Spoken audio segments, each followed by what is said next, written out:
Louvado seja o nome do Senhor. Peço aos irmãos que permaneçam orando, para que Deus assim nos direcione em uma palavra reflexiva nessa noite. Queridos, eu relutava para não falar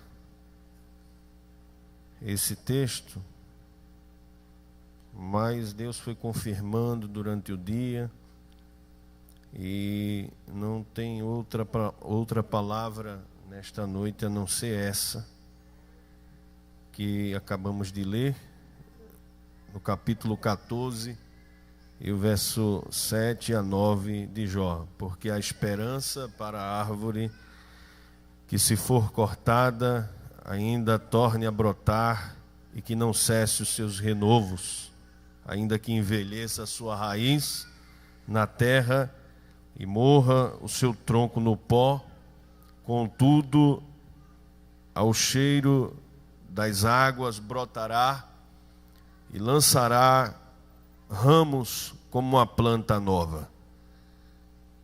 Esse texto está bem explícito que o tema abordado aqui é esperança.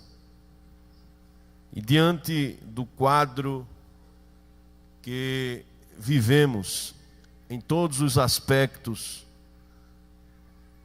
no nosso país, também no âmbito espiritual, nas instituições e em todas as esferas, nós encontramos dificuldades, desalentos, decepções, que nos faz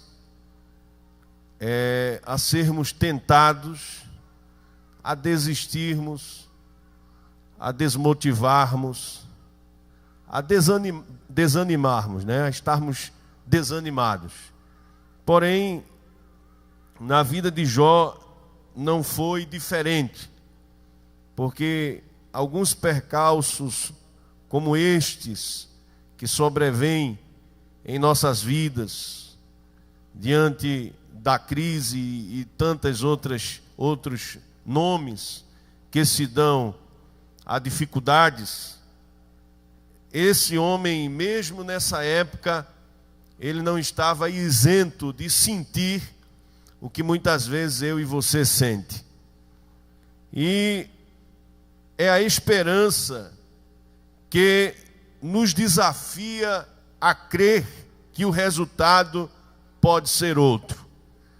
Eu acredito, meus irmãos, que o livro de Jó, ele é o berço desta declaração. Ele vivenciou e passou por todos aqueles transtornos que vocês já conhecem, por acreditar no resultado que para os outros pareciam loucura. Todo mundo aqui sabe, mesmo que não tenha lido o livro de Jó, o que quer dizer Jó, não é? Sofrimento, provação. Estou na prova, passei na prova de Jó. Até ditado popular, Jó virou. Antes de a gente ser cristão, a gente já conhecia esses ditados, não é? Rapaz, passei uma provação de Jó. Porque quando falamos de Jó, ou lemos Jó, lembramos de luta, de prova e de dificuldade. Então, quem olha para uma árvore seca, como está aqui nos versículos, o que será que pode se pensar? A esperança, ela não é apenas um sonho, mas sim uma maneira de transformar esses sonhos em realidade. Eu acredito que foi assim, pensando que outros personagens bíblicos também agiram, como Bartimeu, que ousou se colocar de pé e clamar: Jesus, filho de Davi, tem misericórdia de mim. Eu creio que foi pensando assim que a mulher com hemorragia caminhou em busca da cura, não é? Até que ela tocou na orla do vestido de Jesus, das vestes de Jesus, saiu virtude. Eu creio que foi pensando assim que Naamã deixou sua pátria para buscar sua cura. Então, alguns veem coisas e dizem, por quê? Porém, aquele que sonha, olha as mesmas coisas e diz, por que não? Por que não dá certo? Por que não acreditar? Por que não arriscar? Por que não sonhar? Em meio a todas essas dificuldades, por que não podemos acreditar que há um fio de esperança? Meus irmãos, eu penso que não podemos nos conformar com os pontos finais colocados em nossos sonhos. Porque muitas vezes, devido à situação, à circunstância que a gente vive, alguém quer colocar um ponto final na tua história. Alguém quer colocar um ponto final na tua história, na tua vida, dizendo acabou, parou por aqui. Mas a Bíblia, ela fala de exemplos, de alguns pontos finais que não foram aceitos. Porque eu acredito, irmão, que o único que pode dar um ponto final mesmo na história ou na vida de alguém é o Criador de todas as coisas. Ninguém tem esse poder de dar um ponto final na minha vida, dar um ponto final na tua vida, dizer está acabado. Você não deve aceitar, porque a palavra final ainda vem da parte de Deus. Então na Bíblia há alguns pontos finais que não foram aceitos. Por exemplo, na multiplicação dos pães, muitos falaram que não era possível. Mas Jesus mostrou que era possível. Na ressurreição de Lázaro, os próprios íntimos não queriam abrir a porta do sepulcro. Eles mesmos deram um ponto final na vida de Lázaro. Olhando na ótica humana, estava óbvio que o ponto final foi colocado na vida daquele homem. Devido à enfermidade, devido às suas limitações, devido à sua pequenez, à sua falta de recurso para sair daquela circunstância que já fazia 4 dias. Mas Deus ainda, mesmo Lázaro morto, não tinha dado ponto final na sua vida. Mas alguém que olha com olhos humanos, irmão Gilvan, alguém que olha com olhos materiais, aí diz assim, Lázaro já está morto, acabou para Lázaro, é ponto final na vida dele, é ponto final na vida dela. Talvez alguém te olhe nebindo você dos pés à cabeça e diga assim, acabou para você, eu vou dar um ponto final na tua vida. Nessa noite, não aceite os pontos finais que alguém quer colocar na tua vida, porque somente Deus tem esse poder para dar o ponto final na vida de alguém. E o ponto final na vida de Lázaro chegou, mas não era naquela hora. Um dia Deus vai dar um ponto final na nossa história. Um dia Deus vai terminar de escrever e dizer ponto. Mas tem gente que quer apressar o ponto final.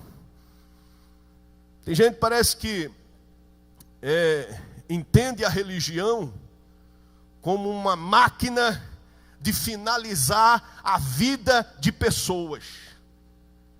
Não, uma religião, ela veio para separar o que presta e o que não presta. A religião veio para findar a trajetória. Não veio não. A religião veio para religar.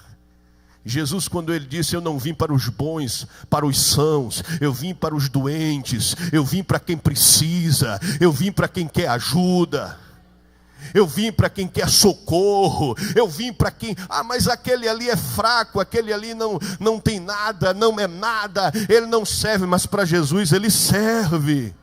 Jesus é maior que a religião, Jesus é maior do que a liturgia, Jesus é maior do que tudo que você possa imaginar que envolve a religiosidade. Ele é maior do que tudo isso. Porque se não fosse, ele não era Jesus. Jesus, ele não deixa de fazer as coisas porque alguém é infiel a ele.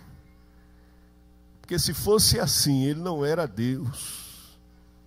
Jesus, ele faz porque ele tem poder soberano e tem propósitos. Meus irmãos, então, a gente observa que tentaram pôr um ponto final no sonho de Bartimeu, na vida de Lázaro. Na pesca milagrosa, Pedro quis também pôr um ponto final no milagre do mestre. Então, quantas são ou foram as vezes que tentaram dizer que não era possível. E quando a gente olha para Jó, humanamente falando, era mais fácil acreditar na morte. Porém, em seu livro, ele deixa registrado que ao cheiro das águas, a árvore que aos olhos de muitos estava morta, iria passar a viver. Para quem tem esperança, não precisa de muita coisa. Jó está dizendo aqui que não precisa de água, só do cheiro das águas. Ô pastor, e água tem cheiro? Tem não. A água é inodora, não tem cheiro. Mas só que para o milagre acontecer, se for necessário, o Senhor faz a água cheirar. Se for para ter esperança e o milagre acontecer, o que não existe, existe. Vem à existência. Então há um grande diferencial entre ver e sentir o cheiro das águas.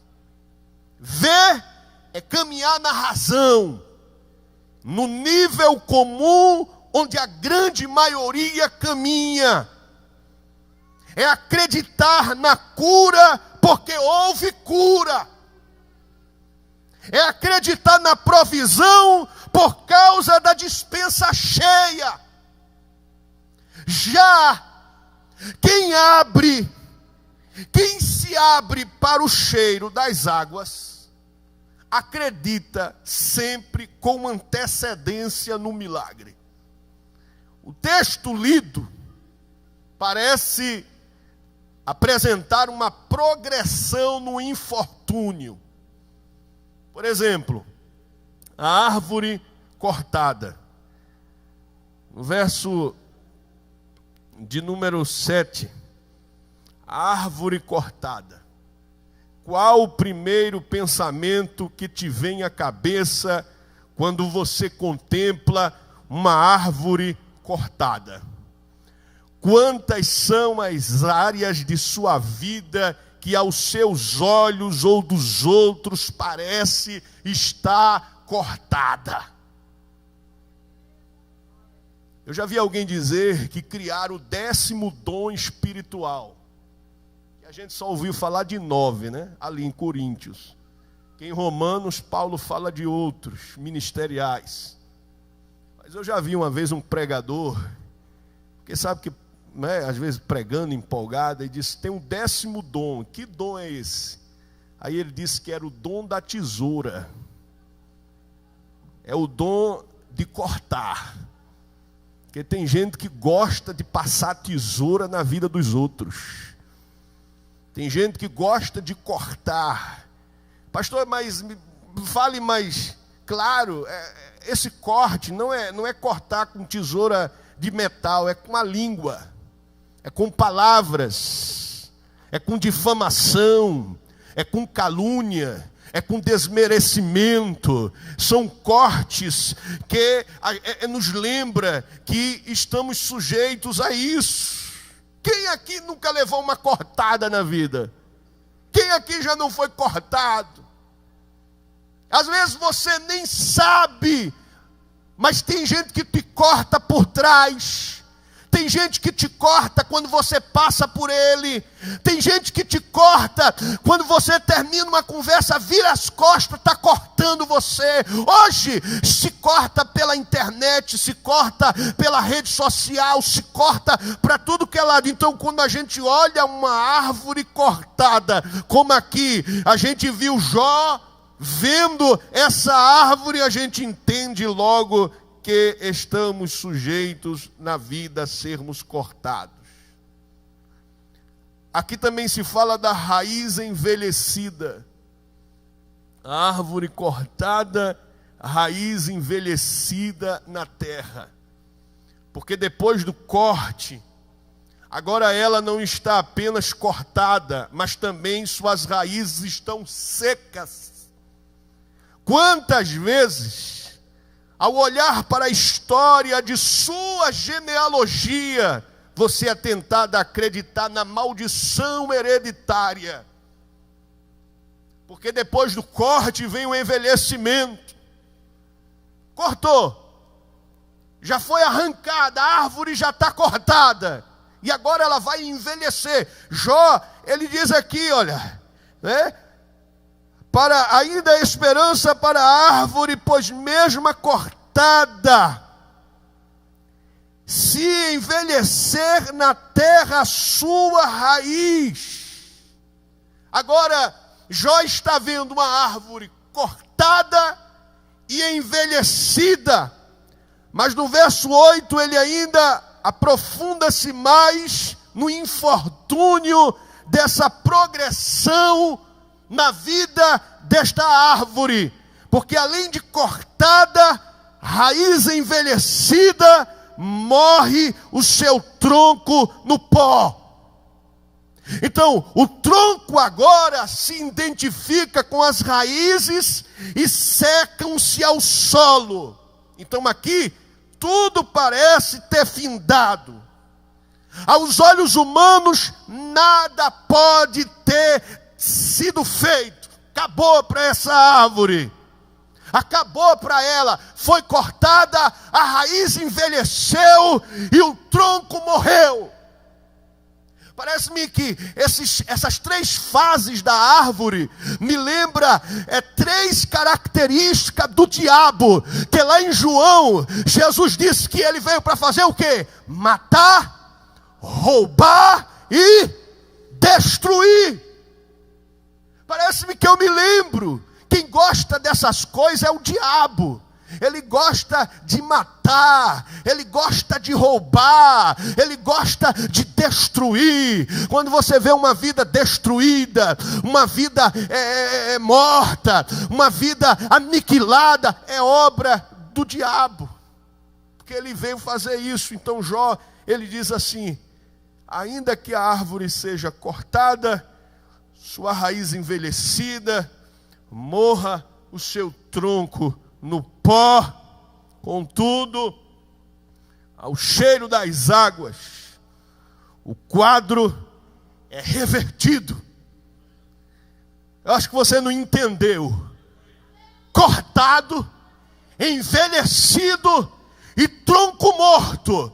Jó diz assim: ainda que a árvore ela seja cortada, a raiz envelhecida e o tronco morto, ao cheiro das águas, eu vou reverter a situação. Aleluia. Há esperança. Há esperança. Deus é Deus que reverte situação.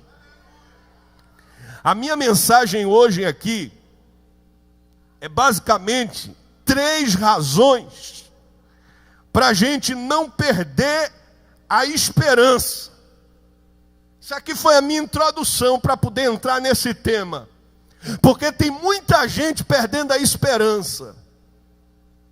Tem gente perdendo esperança em muita coisa. Mas você vai sair daqui nessa noite sabendo que existem 3 razões para que você não perca a esperança. Vou dizer a primeira.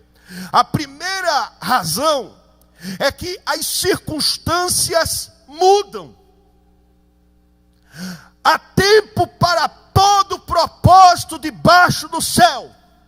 Tempo de chorar, tempo de rir, tempo de plantar, tempo de colher o que se plantou. Então, o que será que nós estamos vivendo hoje? Por qualquer que seja o motivo, ele poderá ser convertido.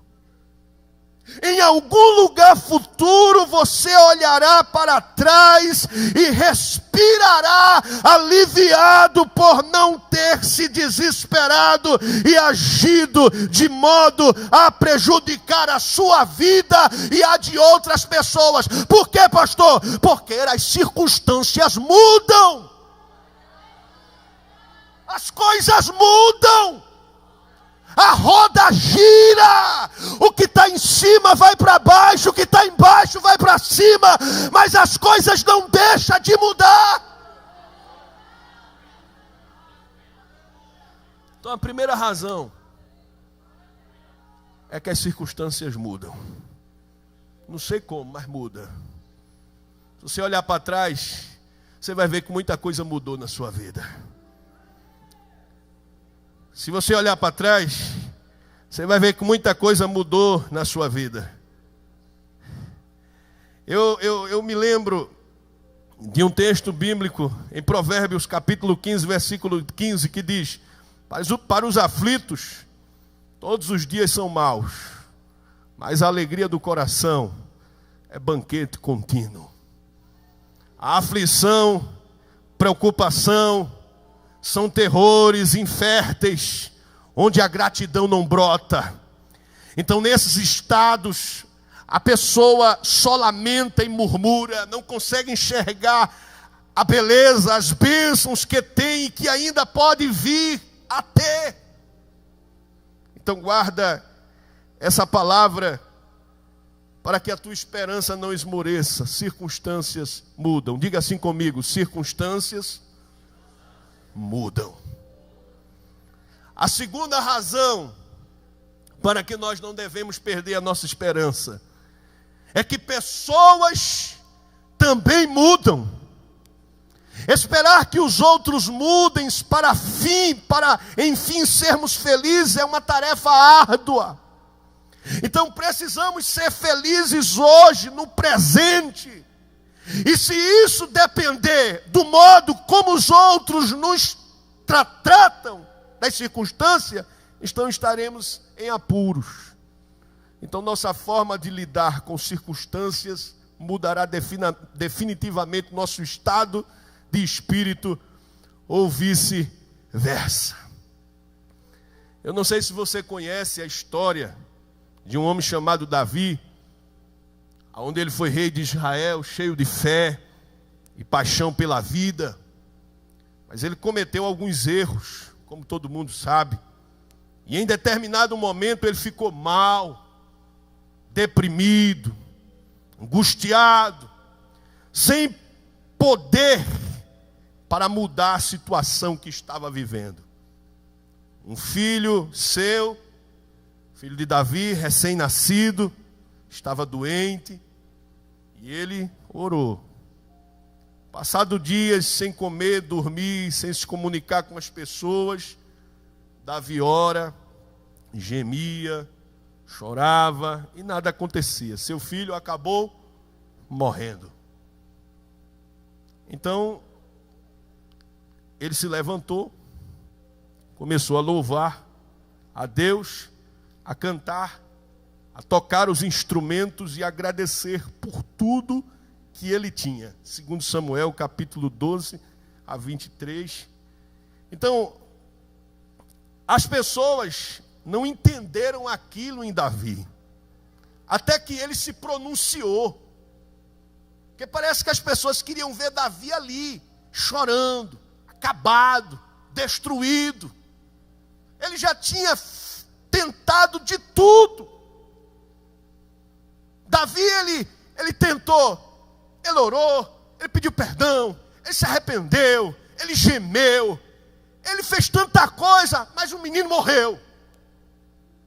Então ele levantou, pegou o instrumento, tocou, pulou, dançou. Aí as pessoas ficaram intrigadas, não entendiam. Então Davi se pronunciou. Aí Davi pegou e disse: fiz tudo que poderia ser feito, e ainda assim a criança morreu. Não compete a mim trazê-la de volta. Um dia também morrerei, mas ainda tenho muito o que viver e vou viver. A circunstância aqui não mudou, mas Davi mudou sua atitude diante da circunstância. Aqui o caso foi que a circunstância não mudou, o menino morreu, acabou, mas Davi não. Eu vou mudar minha atitude diante das circunstâncias. Apesar de seus esforços, sua criança morreu. É óbvio que Davi estava dizendo: eu não vou morrer com a criança. Eu tenho que me levantar e seguir em frente. Então, 3 razões para que a gente não perca as esperanças. As circunstâncias mudam, as pessoas mudam, e para a gente terminar, Jesus nunca mudou. Não, você não entendeu. Jesus nunca mudou.